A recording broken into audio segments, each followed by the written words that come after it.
فسبح بحمد ربك وكن من الساجدين واعبد ربك حتى يأتيك اليقين.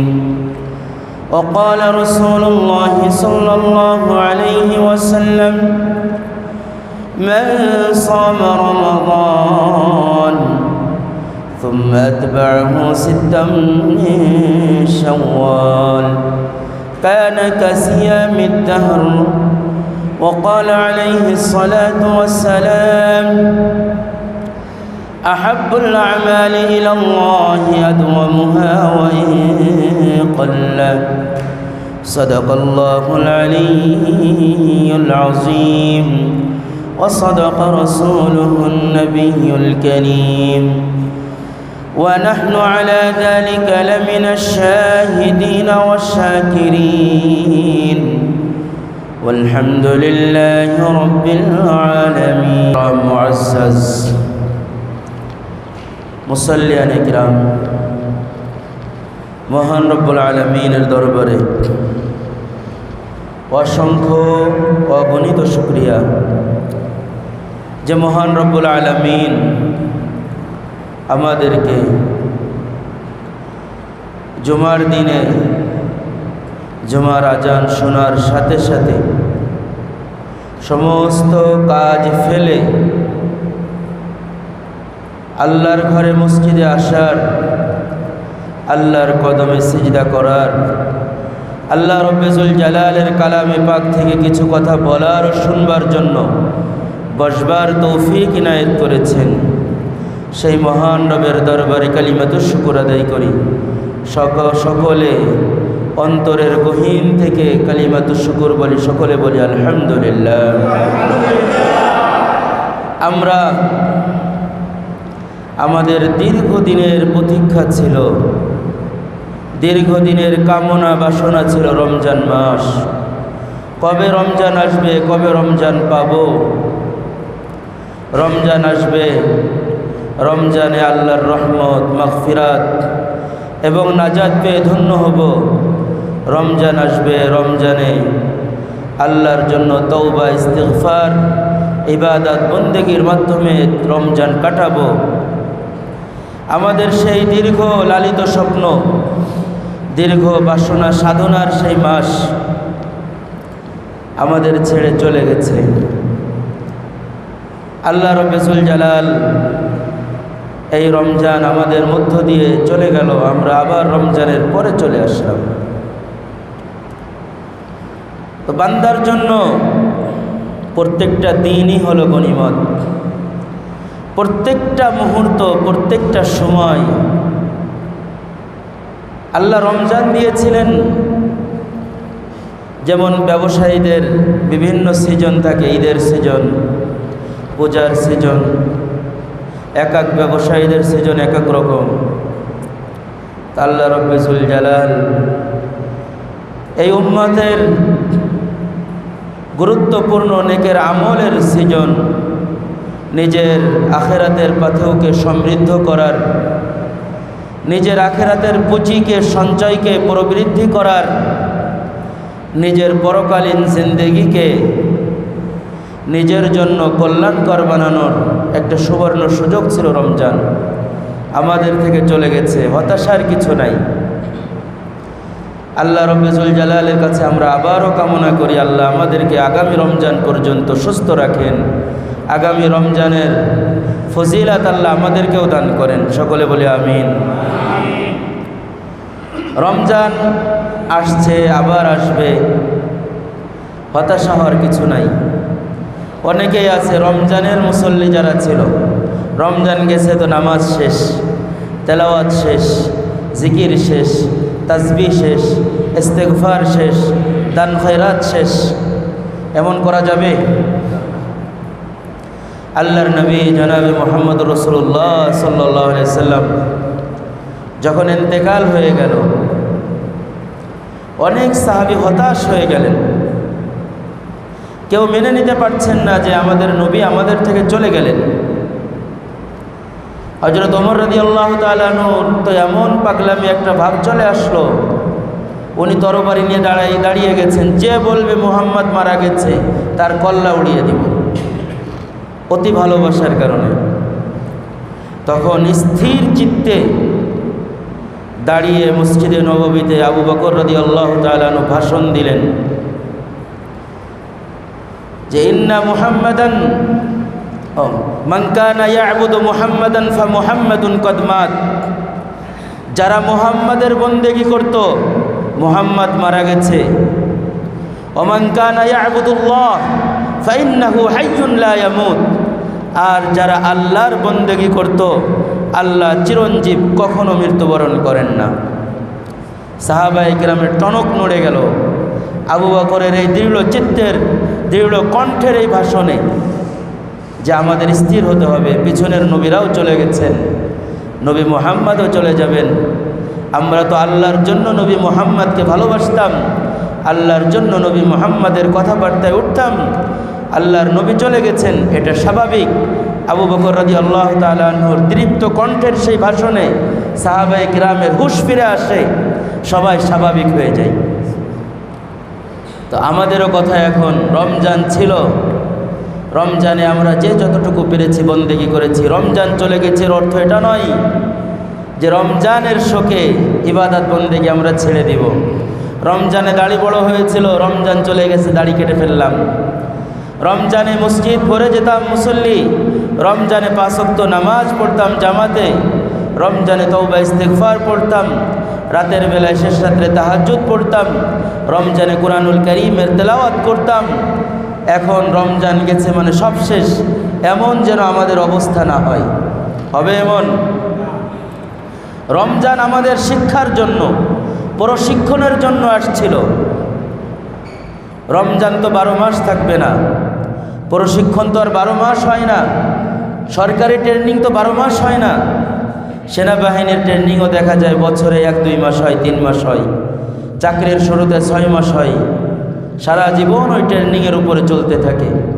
রমজান আসছিল বান্দাদেরকে প্রশিক্ষণ দেওয়ার জন্য, যে বান্দা নিয়ম শৃঙ্খলার সাথে, নিজামুল আওকাতের সাথে, রুটিনের সাথে বান্দা কিভাবে তার জিন্দেগিকে, তার জীবনকে, জীবনের প্রতিটা মুহূর্তকে, জীবনের প্রতিটা দিনকে আল্লাহর জন্য, আল্লাহর সন্তুষ্টির জন্য কাটাবে, এটার একটা বাস্তব প্রশিক্ষণ, এটার একটা বাস্তব নমুনা বান্দার জীবনে ফিট করার জন্য রমজান আমাদের মাঝে এসেছিল।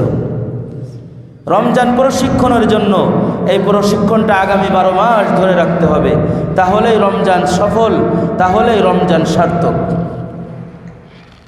বোঝা গেছে বিষয়টা? রমজানের তেলাওয়াত আমাদের বাকি সময়ের তেলাওয়াত যেন না কমে যায়, রমজানের নামাজ বাকি সময়ের নামাজের জন্য কোনো তারতম্য না আসে, তাহলে বোঝা যাবে ট্রেনিং সাকসেস, প্রশিক্ষণ সফল। রমজান আমাদের অনেকগুলো শিক্ষা দিয়েছে, ইখলাস শিক্ষা দিয়েছে, ইহসান শিক্ষা দিয়েছে, তাকওয়া শিক্ষা দিয়েছে, সিয়াম সাধনা শিক্ষা দিয়েছে, তওবা ইস্তিগফার শিক্ষা দিয়েছে। অনেকগুলো শিক্ষার সমন্বয় ছিল আমাদের রমজান। ইখলাস, তাকওয়া, ইহসান, এটা হলো সমস্ত আমলের ভিত্তি। ইখলাস, আল্লাহর নবী জনাবে মুহাম্মদ রাসূলুল্লাহ সাল্লাল্লাহু আলাইহি সাল্লাম বলেন, আমাদের বাচ্চারা যখন মক্তবে যায়, যখন প্রথম হাদিসটা বাচ্চাদেরকে পড়ানো হয়, কি পড়ানো হয়? আখলিস দীনাকা ইয়াকফিকাল আমালুল কলিল।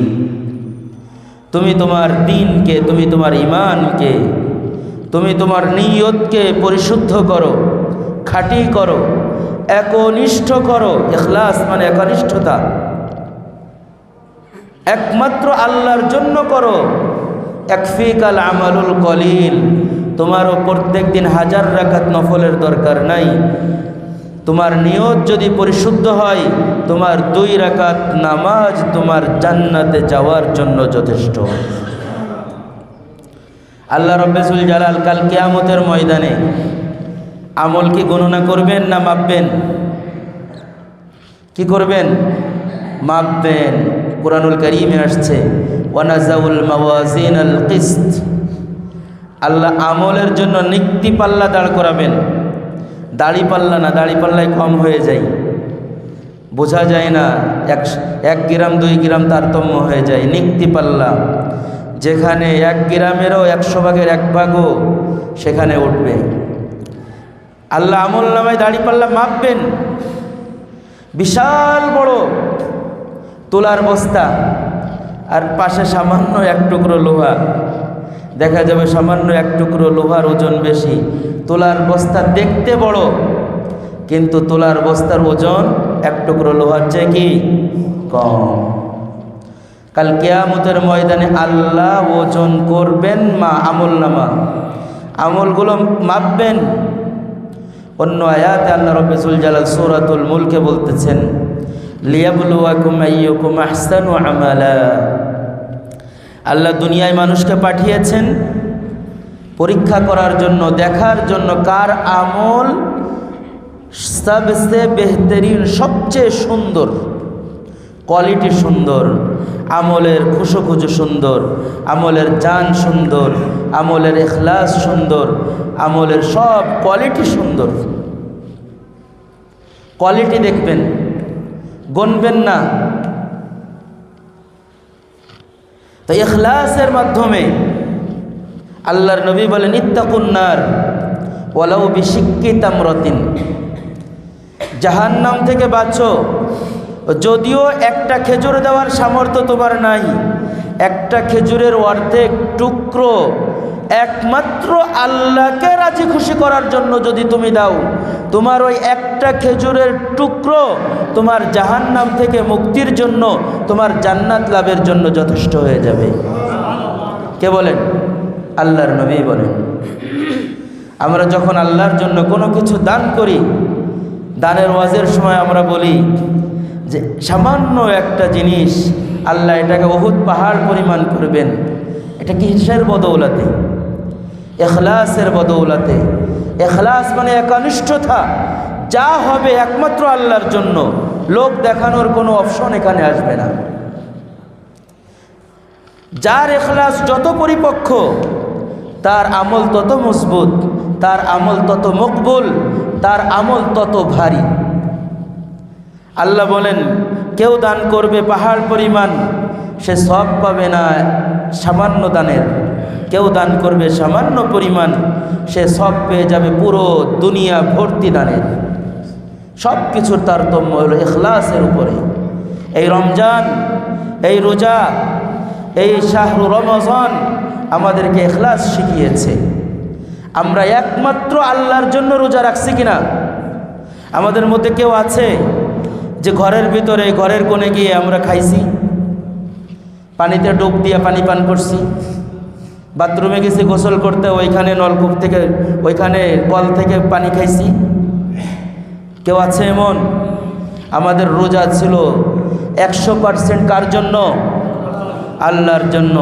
আল্লাহ এটাই শিখিয়েছেন, বান্দা তুই যেভাবে আমার জন্য রোজা রাখছিস, লোকচক্ষুর অন্তরালে, একেবারে গোপনে, নির্জনে, ঘরের কোনায়, রাতের অন্ধকারে, ঘরের কোনায়, একেবারে যেখানে কোনো মানুষ নাই, সেখানেও যেভাবে আমার জন্য যে রোজা রেখেছিলি, রোজাকে হেফাজত করেছিস, এটা তোর ইখলাসের প্রশিক্ষণ। এই ইখলাসের প্রশিক্ষণ যেন তোর যাকাত দেওয়ার সময় থাকে, এই ইখলাসের প্রশিক্ষণ যেন তোর নামাজের সময় থাকে, এই ইখলাসের প্রশিক্ষণ তোর তেলাওয়াতের সময় থাকে, এই ইখলাসের প্রশিক্ষণ তোর মানুষের সাথে আচার ব্যবহারের সময় থাকে, এই ইখলাসের প্রশিক্ষণ তোর রাতের বেলায় তাহাজ্জুদের সময় থাকে, এই ইখলাসের প্রশিক্ষণ তোর প্রত্যেকটা আমলে থাকে। যে প্রত্যেকটা আমল যখন করবি, যেভাবে রোজা একমাত্র আমার জন্য করছিলি, লোকচক্ষুর অন্তরালে এই রোজাকে কোনো ক্ষতিগ্রস্ত হতে দেস নাই, ঠিক তদ্রূপ প্রত্যেকটা আমল যখন তুই করবি, প্রত্যেকটা আমল যেন তোর অন্তরে একমাত্র আমার জন্যই হয়। এটা হলো রোজার প্রথম শিক্ষা, ইখলাস। যখন প্রত্যেকটা আমল আল্লাহর জন্য হবে, তখন প্রত্যেকটা আমল মকবুল হবে, প্রত্যেকটা আমল মজবুত হবে, প্রত্যেকটা আমল ওজনদার হবে। এটা একটা আমল এক একজন বান্দার জন্য তার জান্নাতে যাওয়ার কারণ হয়ে দাঁড়াবে। আখলিস দীনাক, ইন্নামাল আমালু বিন্নিয়াত। সমস্ত আমল নির্ভর করে নিয়াতের উপরে। বিন্নিয়াত, এখানে মুহাদ্দিসিনে কিরাম কেউ কেউ ব্যাখ্যা করেছেন ইন্নামাল আমালু তাসিহু বিন্নিয়াত, নিয়ত দ্বারা শুদ্ধ হয়। ইমাম শাফি রহমতুল্লাহ আলাইহি অনেকেই, কিন্তু অধিকাংশ মুহাদ্দিসিনের কাছে ইন্নামাল আমালু বিন্নিয়াত দ্বারা উদ্দেশ্য হলো ইন্নামাল আমালু তু'তাবারু বিন্নিয়াত, প্রত্যেকটা আমলের গ্রহণযোগ্যতা নিয়তের উপরে। আপনি যে উদ্দেশ্যে, যে নিয়তে আপনি লোক দেখানোর জন্য আপনার যদি ইবাদত হয়ে যায়, ওইখানে সীমাবদ্ধ। আপনি মসজিদে ঢুকলেন, ঘরে আত্মীয় স্বজন আসছে, এখন যদি মসজিদে না যাই কেমন হয়ে যায়? আপনার এতটুকুই শেষ। আপনি আল্লাহর জন্য করেন নাই, আত্মীয় স্বজন একেবারে সৌজন্য রক্ষা করার জন্য, মানুষের সামাজিকতা রক্ষা করার জন্য করছেন, আপনার আমল এখানেই শেষ। একমাত্র আল্লাহর জন্য হওয়ার দরকার ছিল, সেটা আপনি করেন নাই। আপনি নফল পড়তেছেন একা একা, সিজদায় যাচ্ছেন, রুকুতে যাচ্ছেন, এক একটা রুকু 5 সেকেন্ড করে। লোক আসছে মনে করছেন, আপনার রুকু বেড়ে গেল, 5 সেকেন্ডের রুকু হয়ে গেল 10 সেকেন্ড, 5 সেকেন্ডের সিজদা হয়ে গেল 10 সেকেন্ড। তাহলে 5 সেকেন্ড যেটা আল্লাহর জন্য ছিল, বাকি 5 সেকেন্ড ওই মানুষের জন্য করলেন। এটা ইখলাসের পরিপন্থী। এমন আমল আল্লাহর কাছে গ্রহণযোগ্য হবে না। এই রমজান আমাদেরকে ইখলাস শিখিয়েছে, এই রমজান আমাদেরকে ইহসান শিখিয়েছে। আল্লাহর নবীকে জিজ্ঞাসা করা হলো মাল ইহসান, জিবরিল আমিন ডাইরেক্ট তার সাহাবায়ে কিরামকে শেখানোর জন্য আল্লাহর নবীর দরবারে চলে আসছে। ফাসনাদা রুকবাতাইহি ইলা রুকবাতাইহি ওয়াদা কাফাইহি আলা ফাকিদাইহি। আল্লাহর নবীর একেবারে সমস্ত সাহাবায়ে কিরামের মজমা ভেঙ্গে একেবারে জিবরিল আমিন মানুষের বেশে আল্লাহর নবীর মজমা এসে আল্লাহর নবীর একেবারে হাঁটুর সাথে হাঁটু গেড়ে বসেছেন। হাঁটু গেড়ে বসে আল্লাহর নবীর একেবারে হাঁটুর উপরে অথবা তার নিজের রানের উপরে, আল্লাহর নবীর রানের উপরে অথবা জিবরিল আমিনের রানের উপরে হাত রেখে জিবরিল আমিনকে অনেকগুলো প্রশ্ন করছিলেন। মাল ইমান, মাল ইসলাম, মাতা মাতা মাতা তাকুমুস সাআ। এরপর একটা প্রশ্ন ছিল জিবরিল আমিনের সেই দিনের, মাল ইহসান, ইহসান কি জিনিস? এই রমজান আমাদেরকে ইহসানের শিক্ষা দিয়ে গেছে। ইহসান কি?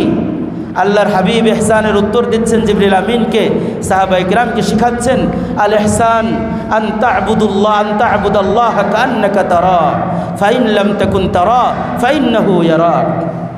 ইহসান হলো বান্দার হয়তো মাকামে মুশাহাদা তৈরি হবে। মাকামে মুশাহাদা বলা হয় আমি ইবাদত করছি, এর অর্থ হলো আমি ডাইরেক্ট আল্লাহকে দেখছি। এটা সবার তৈরি হয় না, তৈরি হওয়া জরুরিও না। তো আল্লাহর হাবিব বলতেছেন ইহসান হলো বন্দেগী যখন করবা, যে ধরনের ইবাদত করো আল্লাহর জন্য, যে ধরনের ইবাদত করো, তখন তোমার মনে থাকবে যে আমি আল্লাহকে দেখছি।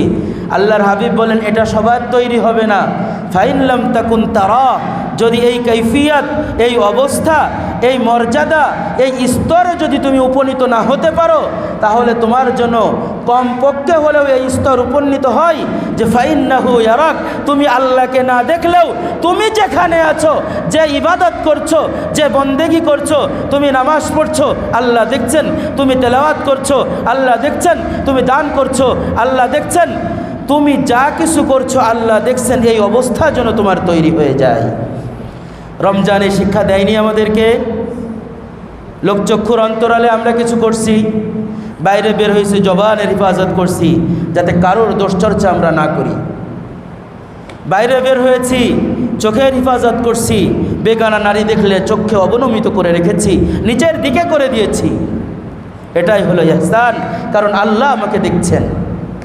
রমজানের এই শিক্ষা, ইহসানের শিক্ষা, আল্লাহ আমাকে দেখছেন বলেই বিভিন্ন ঘরের কোণে বসেও আমরা রোজাকে অটুট রেখেছি, রোজার বহির্ভূত কোনো কাজ আমরা করি নাই।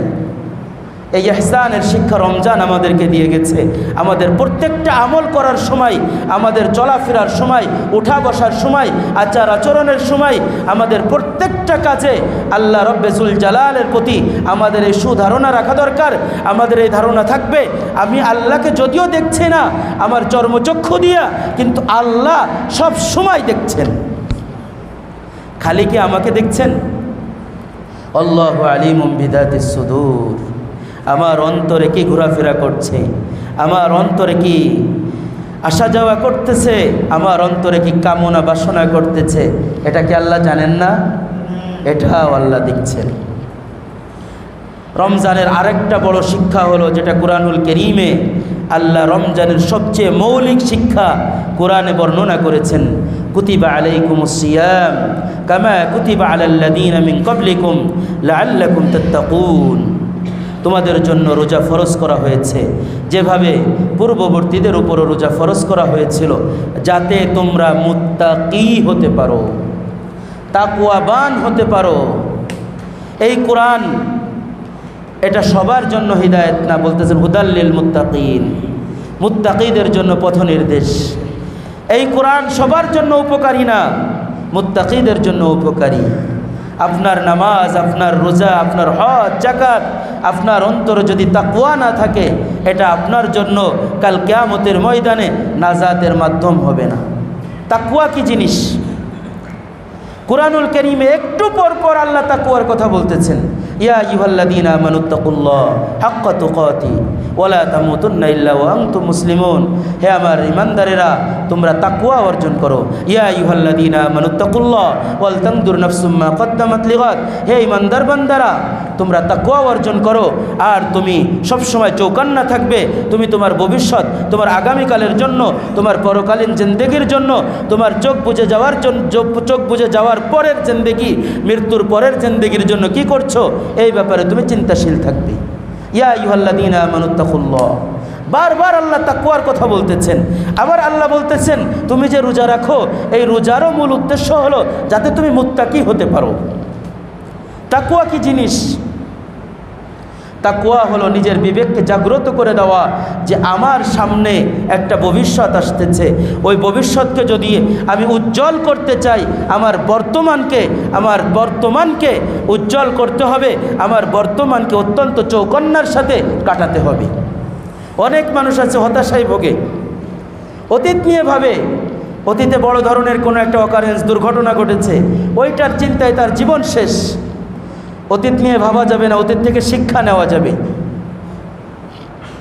অতীত থেকে শিক্ষা নেওয়া যাবে, অতীত নিয়ে ভাবা যাবে না।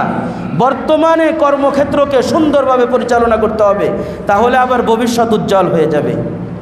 তাকওয়ার অর্থও এটা, তোমার বর্তমানকে তুমি সুন্দর করো।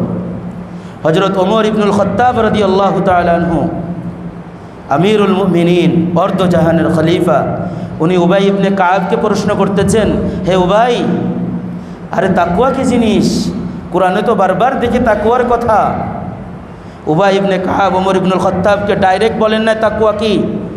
উবাই ইবনে কাব ওমর ইবনুল খাত্তাবকে বলতেছেন, ওমর, যদি তুমি দুই পাহাড়ের চিপাই একেবারে মাঝখান দিয়া ছোট্ট সরু গলি, এর চতুর্পাশে খালি কাটা বিছানো, রাস্তা কণ্টকাকীর্ণ, একেবারে এমন রাস্তা দিয়ে তুমি কেমনে চলবা?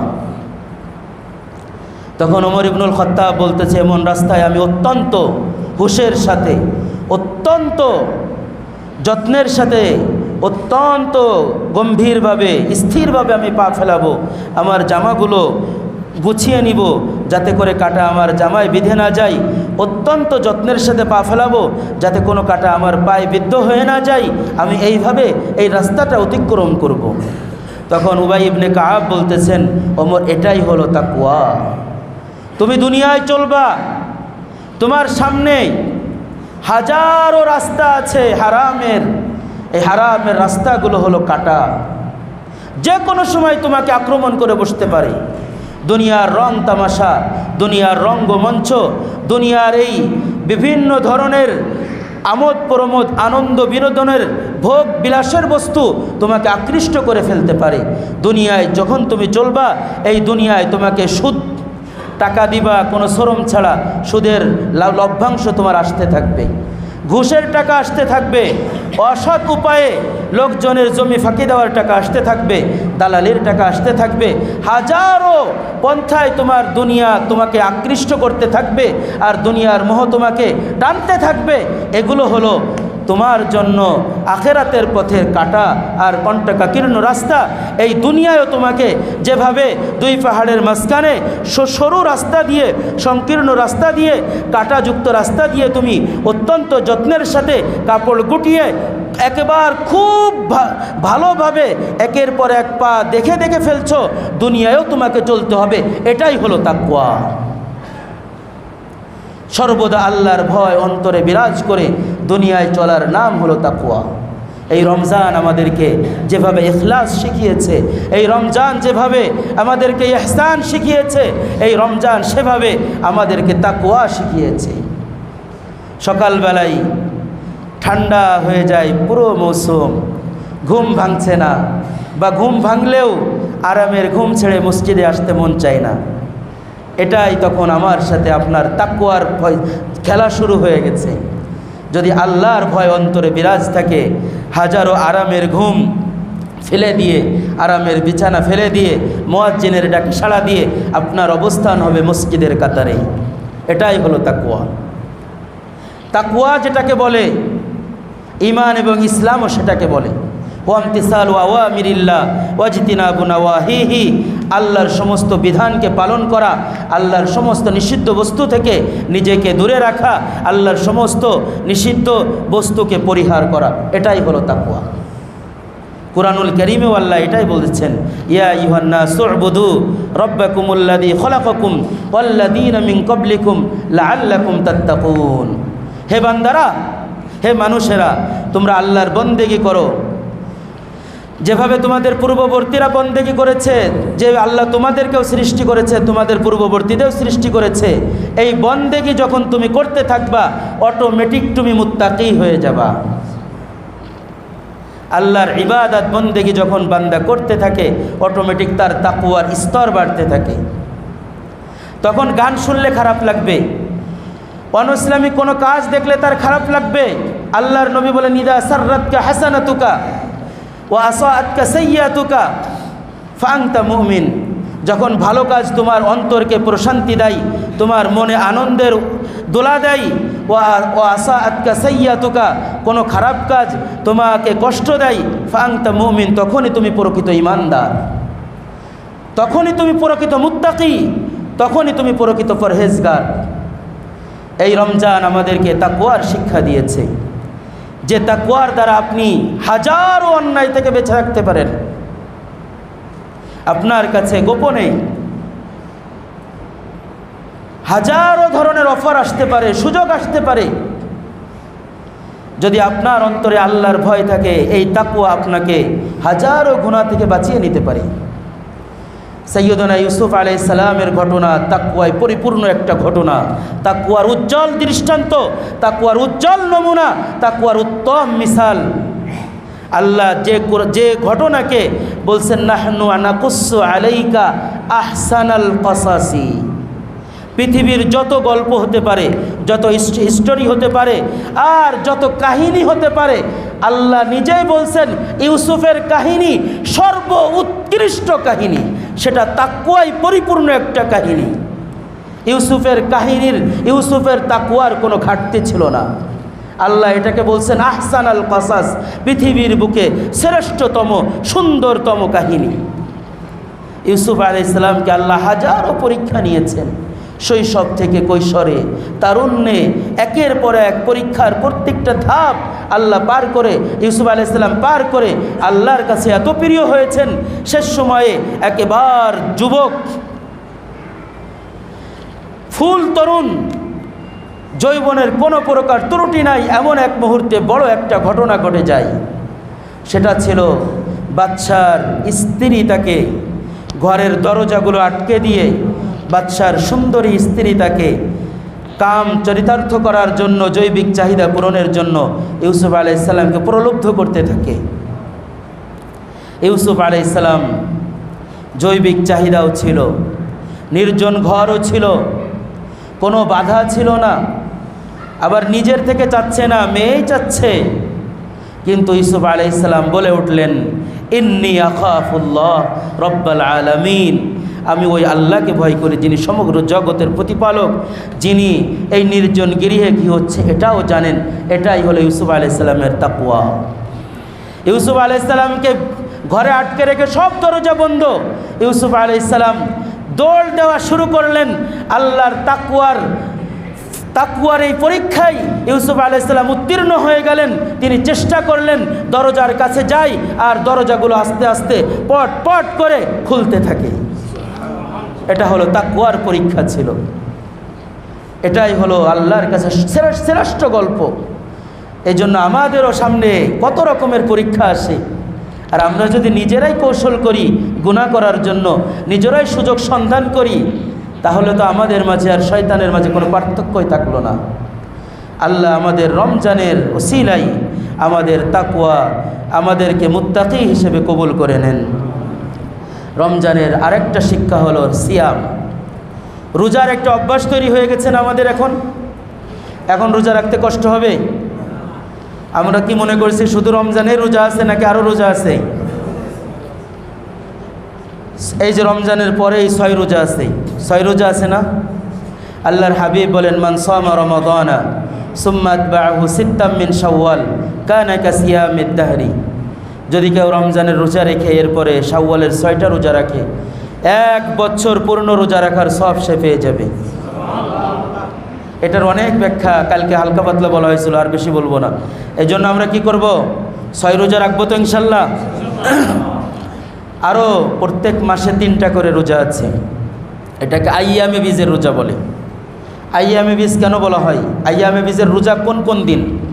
প্রত্যেক আরবি মাসের 13 তারিখ, 14 তারিখ, 15 তারিখ। এই দিনগুলোতে চাঁদ দেখবেন পরিপূর্ণ থাকে, একেবারে পুরা একটা থালার মতো জল জল করতে থাকে। তো এই চাঁদ পরিপূর্ণ চাঁদের কারণে যেহেতু দুনিয়া আলোকিত হয়ে যায়, এই জন্য এই দিনগুলোকে বলা হয় আইয়ামুল বীজ, অর্থাৎ সাদা দিন। এই আইয়ামে বীজের রোজার ব্যাপারে প্রত্যেক মাসে আল্লাহর হাবিব বলেন, সিয়ামু আইয়ামিল বীজ কা সিয়ামিদ দাহর।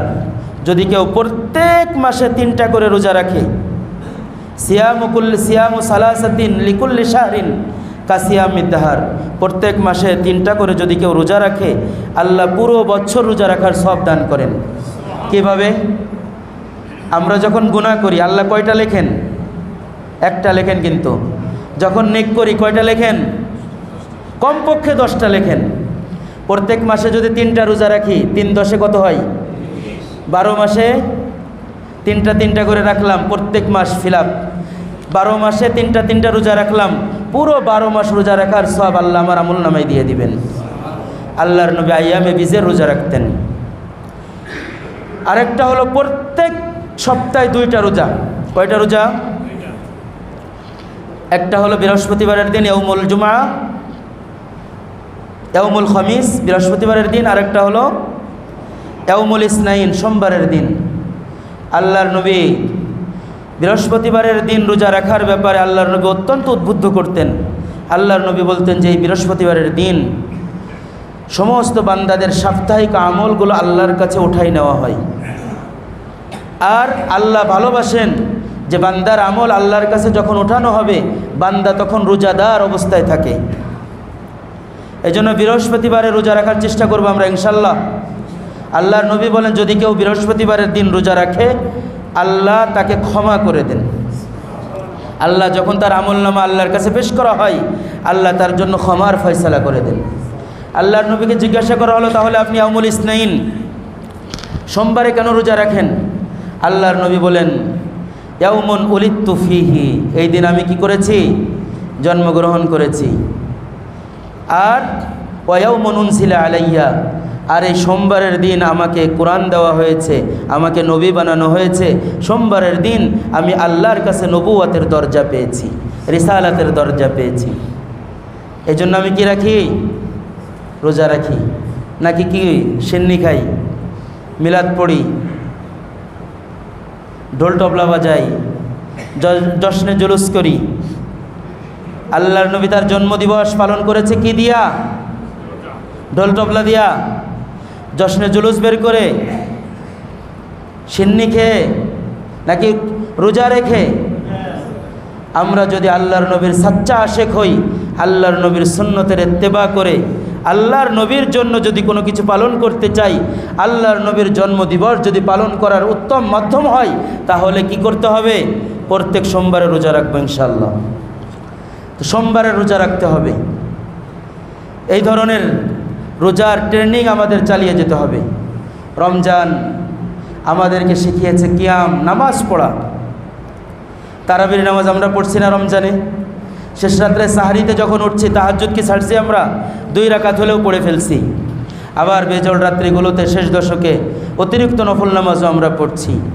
এই অভ্যাস ধরে রাখতে হবে। কিয়াম, রাতের তাহাজ্জুদ, হাদিসে এসেছে আল্লাহর হাবিব বলেন, আফজালুস সালাতি বাদাল ফরিজাতি আত-তাহাজ্জুদ। সমস্ত নবীদের উপরে তাহাজ্জুদ ফরজ ছিল। আমাদের উপরে নামাজ ফরজ হওয়ার আগে তাহাজ্জুদের নামাজ ফরজ ছিল, এটা জানেন? একমাত্র ওমিনাল লাইলি ফাতাহাজ্জাদ বিহি নাফিলাতাল লাক আসা আইয়াবআসাকা রাব্বুকা মাকামান মাহমুদা। আল্লাহর নবীও কেউ আল্লাহ বলতেছেন তাহাজ্জুদের নামাজ পড়ো যদি তুমি কি চাইতে চাও, মাকামে মাহমুদ পেতে চাও। আমরাও যদি আল্লাহর কাছে ভালো দরজা, ভালো মুমিন, ভালো মুত্তাকি হতে চাই, তাহাজ্জুদের বিকল্প আছে। তাহাজ্জুদ পড়বেন সারাদিন। যদিও অন্যান্য নফলগুলো নাও পড়তে পারি, শেষ রাত্রে তো আর কোনো কাজ থাকে না। উঠে চুট করে উঠে টাইমগুলোর হিসাব রাখবো। তাহাজ্জুদের শেষ সময় কি, টাইমগুলো হিসাব রেখে তাহাজ্জুদ পড়ে নিব। যত নফল আমল আছে, ইশরাক বলেন, আওয়াবিন বলেন, চাষত বলেন, আর যত নফল আছে, শ্রেষ্ঠ নফল কি? তাহাজ্জুদ। তাহাজ্জুদ ছাড়া কেউ বুজুর্গ হতে পারে না। তাহাজ্জুদ ছাড়া কেউ আল্লাহর ওলি হতে পারে না। তাহাজ্জুদ ছাড়া কেউ আল্লাহর প্রিয় পাত্র হতে পারে না। শেষ রাত্রে আল্লাহ একেবারে আসমানের নিচে চলে আসেন, বান্দার জন্য তার সমস্ত দোয়ার, সমস্ত খাজানা উন্মুক্ত করে দেন।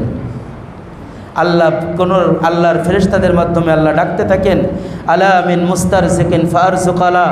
আছো কেউ জীবিকায় সংকীর্ণতায় ভুগছো, অভাব অনটনে ভুগছো, তোমার জীবিকার সংকীর্ণতা আমি দূর করে দিব। আলা মিন মুস্তাগফিরিন ফাগফিরালা। আছো কেউ ক্ষমা প্রার্থনাকারী, আসো, চাও, ক্ষমা চাও, তোমাকে ক্ষমার সাগরে ভাসিয়ে দিব।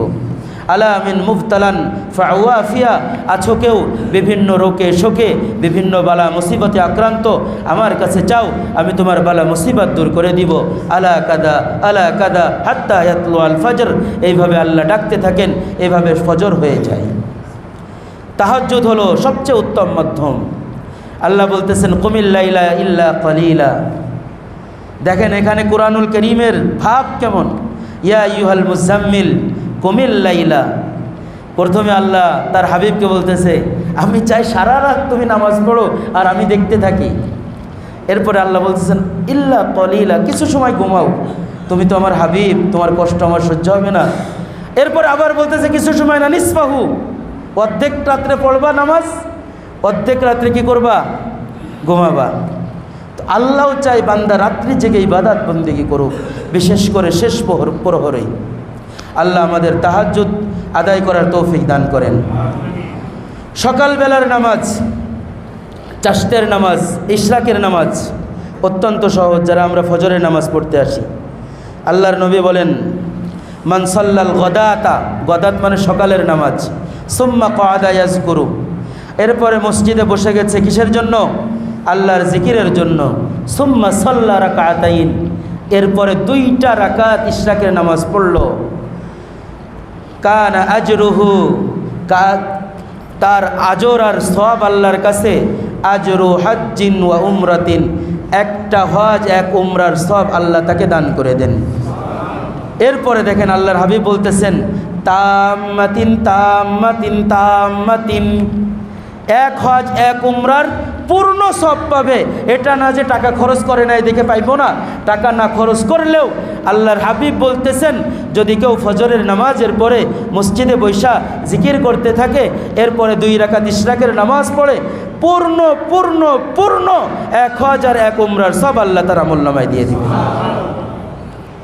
এরপরে চাষতের নামাজ সালাতুজ জোহা, আল্লাহর হাবিব বলেন যে বান্দারা যখন কি বলে সারাদিন সুবহানাল্লাহ বলে, আল্লাহ সদকার সব দান করতে থাকেন। আলহামদুলিল্লাহ, লা ইলাহা ইল্লাল্লাহ, আল্লাহু আকবার। বান্দার সারা দিন কর্মব্যস্ততার কারণে যদি তার পুরো দিন আল্লাহর জিকির থেকে কেটে যায়, আল্লাহর জিকিরের সুযোগ হয়নি, চাষতের সময় বান্দা যদি 2 রাকাত নামাজ পড়ে ফেলে, তাহলে তার পুরা দিনটা ইবাদত করার সব আল্লাহ তার আমল নামায় দিয়ে দেন। এজন্য আমরা রমজান গেছে, নামাজেও অভ্যস্ত, 2 রাকাত নামাজ পড়তে বেশি সময় লাগে না। আমরা মনে করি নামাজের জায়গা শুধু মসজিদ, শুধু মসজিদ কি নামাজের জায়গা? অন্যান্য ধর্মাবলম্বীদের শুধু গির্জায় যেতে হয়, শুধু মন্দিরে যেতে হয়, ঘরে ঠরে তারা এগুলো করে না। কিন্তু মসজিদে ও সুদহামা রুয়ে জমিন, আল্লাহ তাআলা এই উম্মতের জন্য পুরা পৃথিবীর প্রত্যেকটা জায়গা সিজদার জন্য উপযুক্ত করে দিয়েছেন। আপনি ধান খেতে আছেন, নামাজের সময় হয়েছে, আপনি আসতে পারবেন না, ধান খেতে নামাজ পড়েন, জামাতেও যদি না আসেন, জামাতে আসতে যদি দুঃসাধ্য হয়ে যায়, কষ্টসাধ্য হয়ে যায়, এক হাদিসে আছে আপনি নামাজে দাঁড়াবেন, আপনার পিছনে 70,000 ফেরেশতা নামাজে দাঁড়িয়ে যাবে, কোথাও নামাজে ছাড়া যাবে না।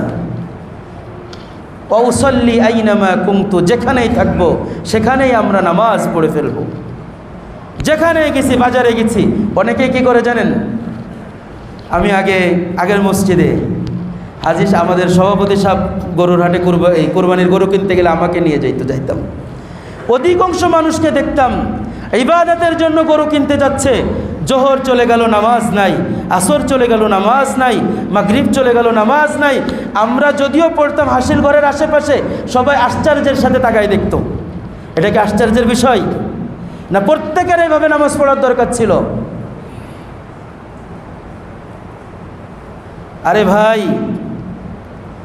মিছিল করা সহজ, ইসলামের নাম দিয়া হরতাল অবরোধ সহজ, ইসলামের নাম দিয়া আবেগে জান দেওয়াও সহজ।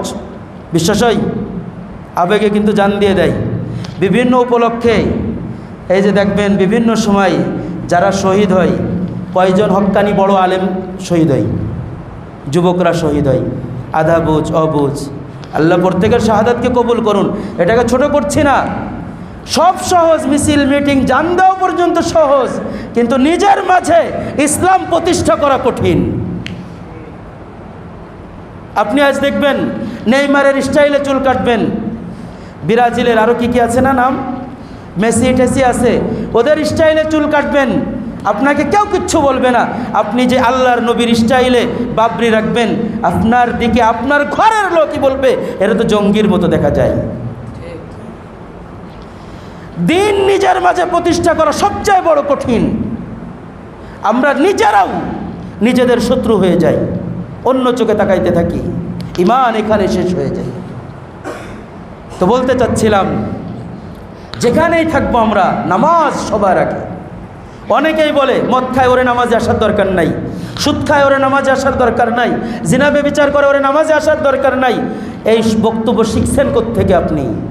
আগে নামাজে আসবে, সে যখন নামাজে আসবে তখন এই নামাজ তাকে সব জিনিস থেকে আলাদা করে দিবে।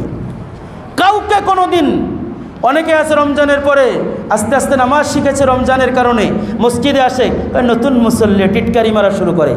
এইগুলো সবচেয়ে বড় সমাজের অপায়া পরগাছা। আরে রমজান আসছে তো পরিবর্তন করার জন্য। আপনি মানুষের পরিবর্তন কেন আপনাকে ভাল লাগে না? মসজিদমুখী হওয়া দেখলে কেন আপনাকে ভাল লাগে না? আপনার খুশির কথা ছিল, আপনাকে দাওয়াত দেওয়ার দরকার ছিল, ওর হাত পা ধরার দরকার ছিল। নবী ইব্রাহিমকে ঘর থেকে বের করে দেয়, তারপরেও বাবার জন্য কিভাবে দোয়া করতে থাকে দেখেন। আমরা সবাই জাতির পিতা ইব্রাহিম মানি, জাতির পিতার আদর্শ আমাদের মাঝে লালন করি না। নিজের মাঝে কোরআন এবং সুন্নাহ, নিজের মাঝে দিন প্রতিষ্ঠা করা এটা সবচেয়ে কঠিন। আপনার আমার আশেপাশের লোকজনই আপনার শত্রু হয়ে দাঁড়ায়। আল্লাহ আমাদের প্রত্যেককে কবুল করেন।